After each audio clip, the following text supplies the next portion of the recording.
실제로 거래감이나 누가 봐도 명백한 2기, 3기 이런 암들은 보험 가입한 지 3년만 지났으면 보험사 조사 없이 지급하는 경우가 많습니다. 하지만 보험사가 조사 나온다라고 하면 뭔가를 꼬투리 잡으려고 나온다라고 의심을 해보셔야 합니다.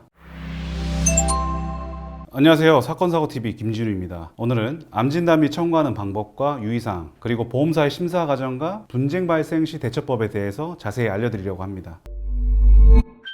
암진단금 청구할 때 필요한 서류는 간단해요. 보험사 양식의 보험금 청구서, 그리고 진단서와 조직검사 결과지, 이렇게 두 가지만 있으면 됩니다. 진단서에는 암에 대한 병명과 한국질병분류코드가 명시되어 있어야 하고, 조직검사 결과지는 조직을 떼어내서 현미경으로 암세포를 확인하고 결론 내린 내용이 담긴 서류입니다. 여기서 중요한 건 암으로 확정 진단된 날짜를 조직검사 결과지의 검사일이 아닌 보고일 기준으로 본다는 겁니다. 이유는 보통 암보장은 보험가입일로부터 90일의 면책기간을 두는데 그 기간에 암진단 받으면 보험금을 못 받는다는 거죠. 근데 검사일과 보고일 차이 때문에 하루 이틀 늦어서 진단금 못 받는 경우가 많기 때문에 꼭 보고일을 기준으로 한다는 거 알고 계셔야 합니다. 자, 이렇게 청구서, 진단서, 조직검사 결과지 세 가지 서류를 제출하면 보험사의 지급심사가 시작되겠죠. 서면심사를 통해서 제출된 서류만으로도 암진단의 타당성이 인정되면 바로 보험금을 지급해 줍니다. 근데 보험사가 호락호락하진 않습니다. 보험 계약일로부터 3년이 안 됐거나 암진단이 애매해서 확인이 필요하다 싶으면 현장 조사로 넘어가게 됩니다. 먼저 보험 계약일로부터 3년이 안 된 계약은 주로 고지 의무 위반 병력을 확인하기 위한 겁니다. 해당 병력이 있다면 계약을 해지하고 진단금도 안 주겠다는 거죠. 왜냐하면 암진단 이후에 진단금뿐만 아니라 치료비나 수술비, 실비 나갈 게 많거든요. 그래서 고지 의무 위반 사항을 잡아내서 계약 해지시켜버리면 끝이니까요. 이때 조사 과정에서 조사자가 요청하는 각종 동의서 작성과 진료기록 열람은 피보험자의 선택사항입니다. 이건 제가 다시 영상으로 알려드릴 텐데요. 진료기록 열람 동의서 무조건 사인해줄 필요는 없습니다.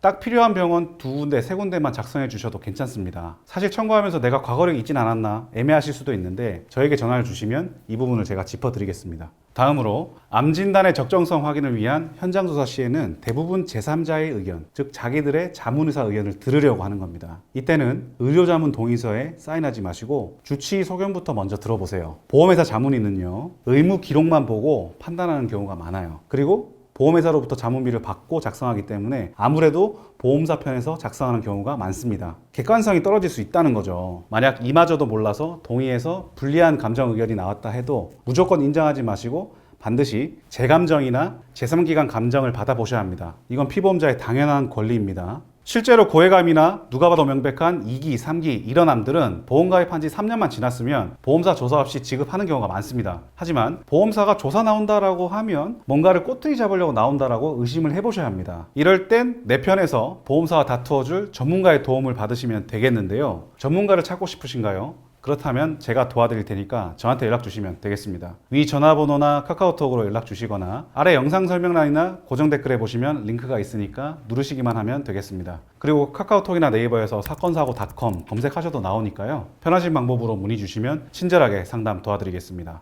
영상 시청해 주셔서 감사합니다.